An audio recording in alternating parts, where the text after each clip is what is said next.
আসল কথা হলো কি, পরকালের ভয় আমাদের ভেতরে নাই। পরকালের ভয় যদি থাকে, এত ওয়াজ করার দরকার নাই। আপনার জীবনে আপনি কত দিন আপনি ওয়াজ শুনেছেন, এই জায়গায় মসজিদে বসে কতদিন আপনি খুতবা শুনেছেন, কত মৌলবীর ফতোয়া শুনেছেন। এত ওয়াজ শোনার দরকার নাই, এত ফতোয়া শোনার দরকার নাই।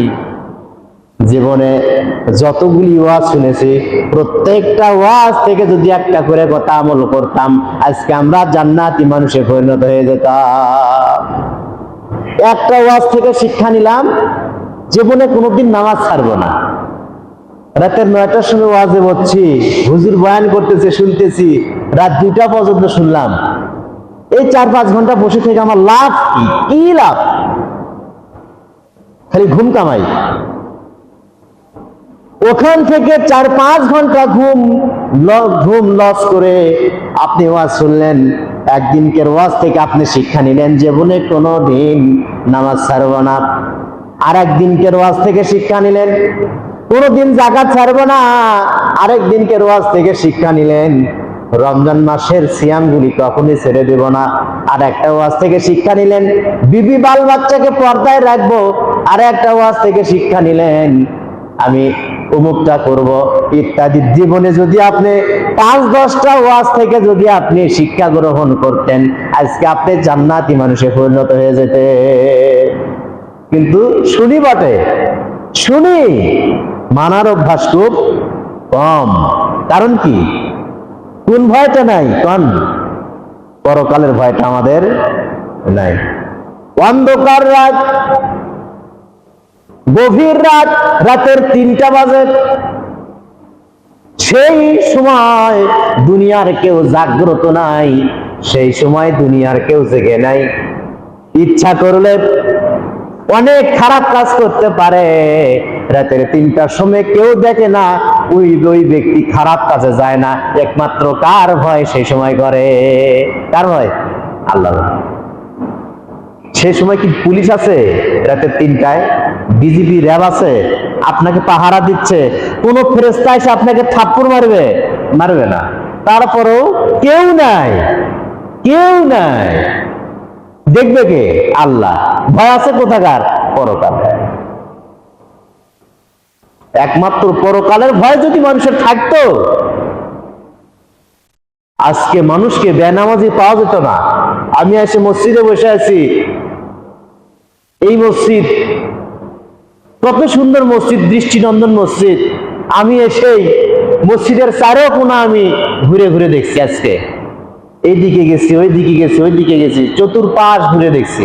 মনটা আমার ভালো লাগছে। মসজিদটা আপনি এত সুন্দর করছেন। খুতবা শুরু হচ্ছে, মসজিদে মানুষ নেই। পরকালের ভয় আপনার আছে? নাই।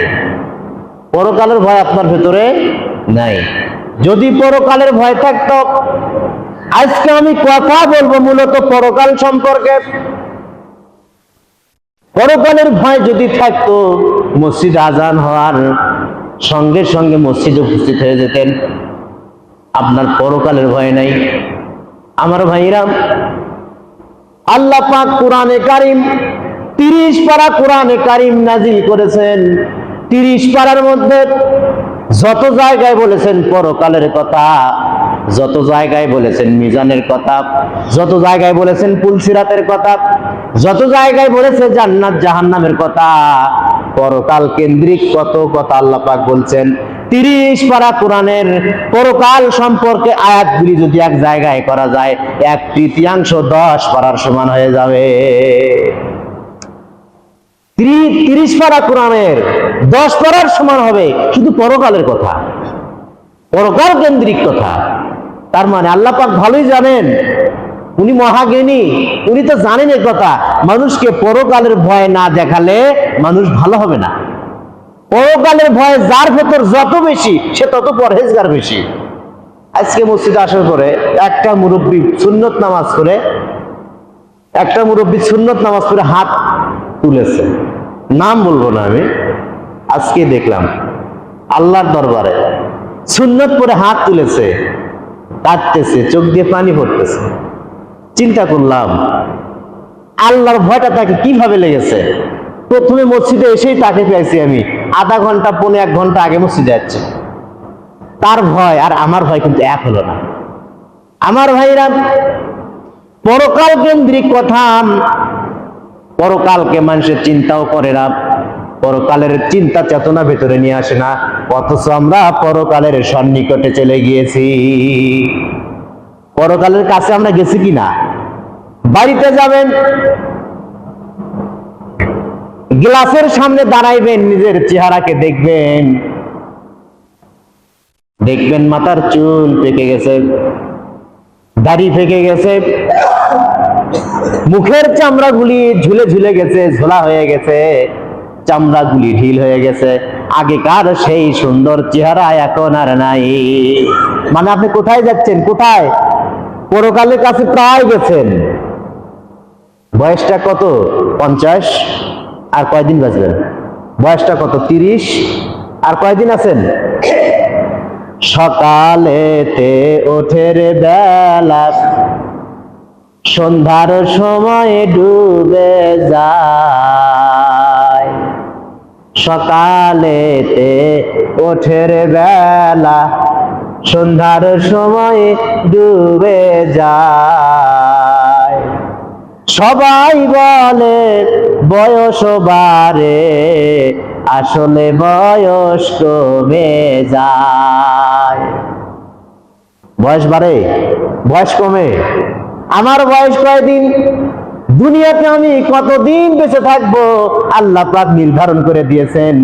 একটা সেকেন্ড সেখান থেকে যাচ্ছে, মানে ওটাই কমে যাচ্ছে। এই ভাব করতে করতে আমার জীবন থেকে আমি যদি 60 বছর বাঁচি, তার ভেতরে অটোমেটিক 30 বছর পার হয়ে গেছে। তাহলে আমি এখন কোথায়? পরকালের কাছে। এখন কোথায়? পরকালের কাছে। তখন জানি প্রাণ পাখি উড়িয়ে যাবে, একদিন যেন আমাদেরকে ফাঁকি দিয়ে পাখিটা উড়ে চলে যাবে। আমার ভাইরা, পরকাল সম্পর্কে বলি, পরকালে আপনাকে কঠিন আযাব দেবে আল্লাহ পাক। যদি ঈমান নিয়ে মরতে পারেন, আল্লাহ পাক আপনাকে জান্নাত দান করবেন। আর যদি বেঈমান হয়ে মারা যান, কাফের মুশরিকদের মতো যদি মারা যান, তাহলে আপনাকে আল্লাহ পাক জাহান্নাম দিয়ে দিবেন, কঠিন শাস্তি দিবেন। এই কথাটিকে আপনি বিশ্বাস করেন কিনা? এমনি মিছেই কাজে বিশ্বাস করি। বিশ্বাস করলে এমনটা হবে কেন? মসজিদ আসতে দেরি কেন? মন থেকে বিশ্বাস হয়নি। আল্লাহ পাক বলেন, কসম দিয়ে বললেন, যেই কথাটা আপনি সত্য কথা বললেন, সত্য কথা মানুষ বিশ্বাস করতেছে না, তখন আপনি কি করেন?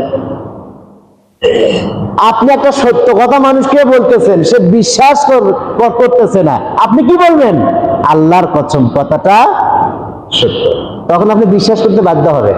আল্লাহ পাক ওই রকম একটা কসম দিয়ে বললেন, তুমি যদি নাফরমান হয়ে মারা যাও, বেঈমান হয়ে মারা যাও, তাহলে আমি আল্লাহর গজব তোমার উপরে আসবে। আর যদি তুমি ঈমান নিয়ে কবরে আসো, আমি আল্লাহ রাব্বুল আলামিন তোমার জন্য জান্নাতের ব্যবস্থা করেছি।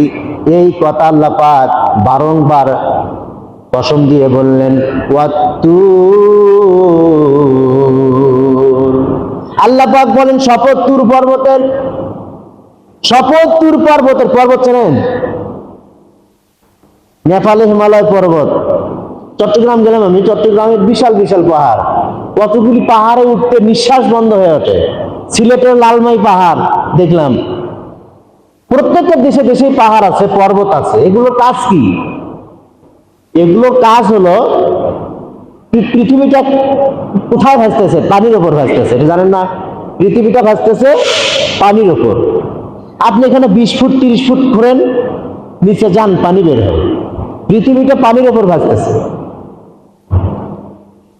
পৃথিবীটা পানির ওপর এইভাবে ভাসতেছে। ভাসতে যেন আপনাকে উল্টে না নিয়ে যায়। উল্টে না। নদীতে নৌকা চালাইতে নৌকা উল্টে না, জাহাজ স্টিমার লঞ্চ উল্টে না ঝড়ের কবলে। এই যে কয়েকদিন আগে যে ঘূর্ণিঝড়টা গেল, পৃথিবীটা কার ওপর ভাসতেছে? পানির ওপর।